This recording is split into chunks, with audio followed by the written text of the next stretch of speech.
tienes que saber.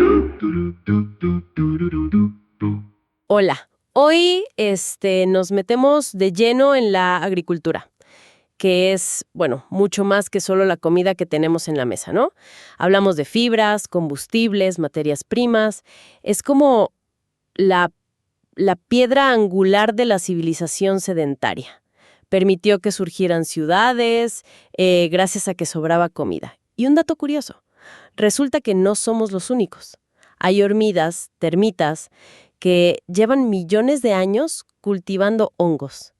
Imagínate. Para entenderla bien, en esta charla vamos a ver la agricultura en un sentido amplio, ¿ok?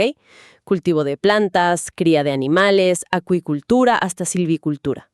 La idea es explorar los puntos clave, su historia, cómo está ahora, su impacto, todo basado en la información que tenemos. Exacto. Y para empezar, el panorama actual ya te da una idea de la escala, ¿eh?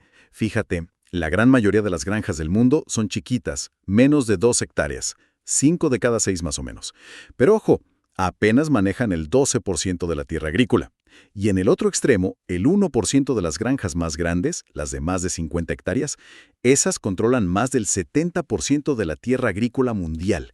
Y casi un 40% está en manos de explotaciones gigantes de más de 1000 hectáreas. ¡Wow! A ver, ese dato es tremendo. El 1% controlando el 70%. Eso sí que pone en perspectiva la escala actual.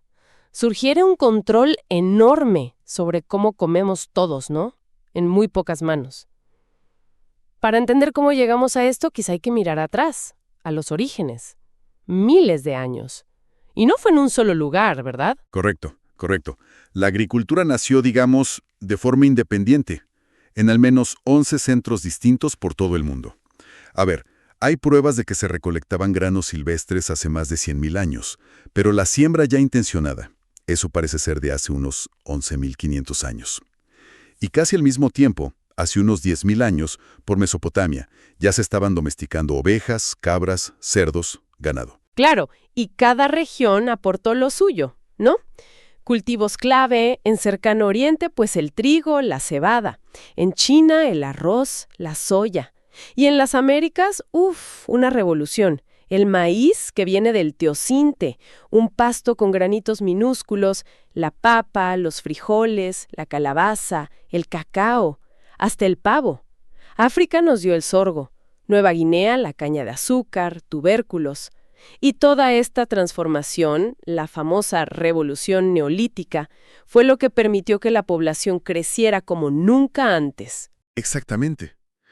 Y las primeras grandes civilizaciones, piensa en Egipto, Mesopotamia, florecieron gracias a la agricultura pegada a los grandes ríos. Desarrollaron muy pronto técnicas como la irrigación, el arado. Luego vinieron otras revoluciones, claro. La revolución agrícola árabe, por ejemplo. Fue súper importante. Introdujo en Europa técnicas nuevas de rotación, cultivos como la caña de azúcar, cítricos. Y no podemos olvidarnos del intercambio colombino, ¿no? Desde 1492. Eso fue un trasvase planetario total. La papa, el maíz, el tomate viajaron para Europa, Asia, África, y para acá vinieron el trigo, los caballos, el ganado. Cambió todo. Dietas, paisajes. Así es, así es. Y más adelante, la Revolución Agrícola Británica, siglos XVII al XIX, y sobre todo, la Revolución Verde, ya en el siglo XX. Esas cambiaron las reglas del juego.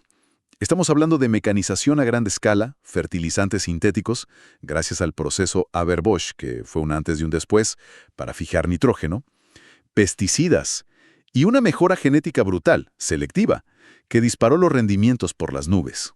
Y eso nos trae a la agricultura de hoy. Los gigantes son China, la Unión Europea, India, Estados Unidos. Producimos cantidades enormes de cereales, vegetales, carne, leche. Aunque, bueno, se calcula que un 14% se pierde después de la cosecha, antes de que llegue a la gente. Y conviven sistemas muy distintos, desde el pastoreo nómada hasta la agricultura intensiva, que es la que domina en países desarrollados. Mucha productividad, mucho insumo. Sí. Y en cuanto a trabajo, emplea al 27% de la fuerza laboral mundial. Esto en 2021. Ha bajado bastante, ¿eh? En el 2000 era el 40%. Sigue siendo vital en África subsahariana, en países de bajos ingresos.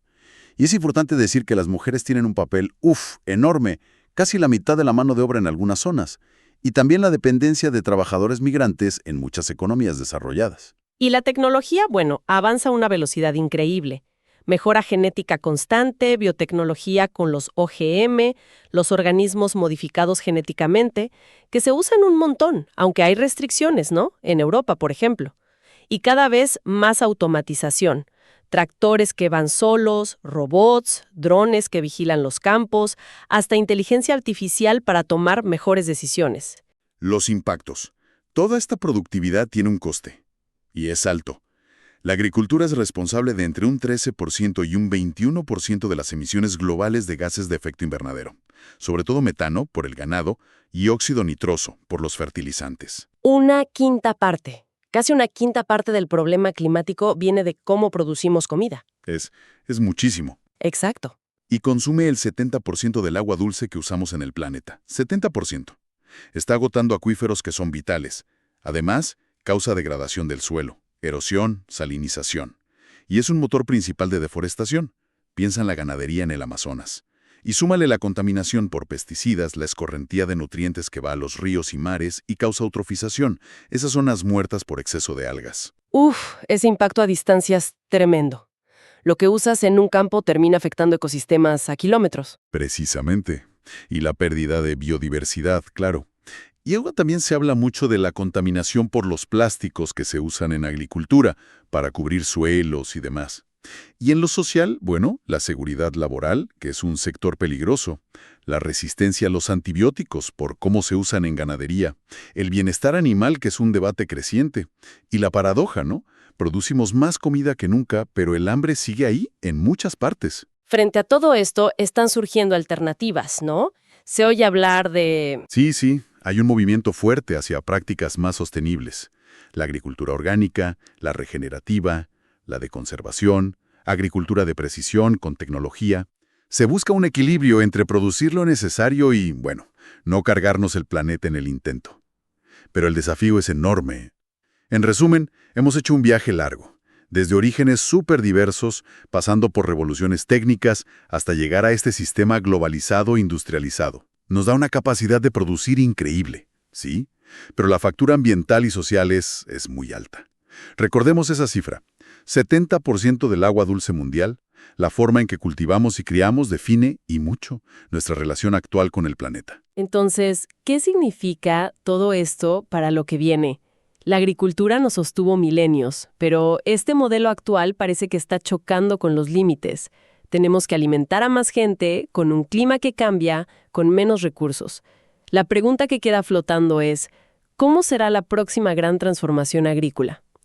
¿Qué tipo de innovaciones, o quizá cambios de mentalidad, necesitamos para lograr una agricultura que sí sea productiva, pero también resiliente y de verdad sostenible a largo plazo?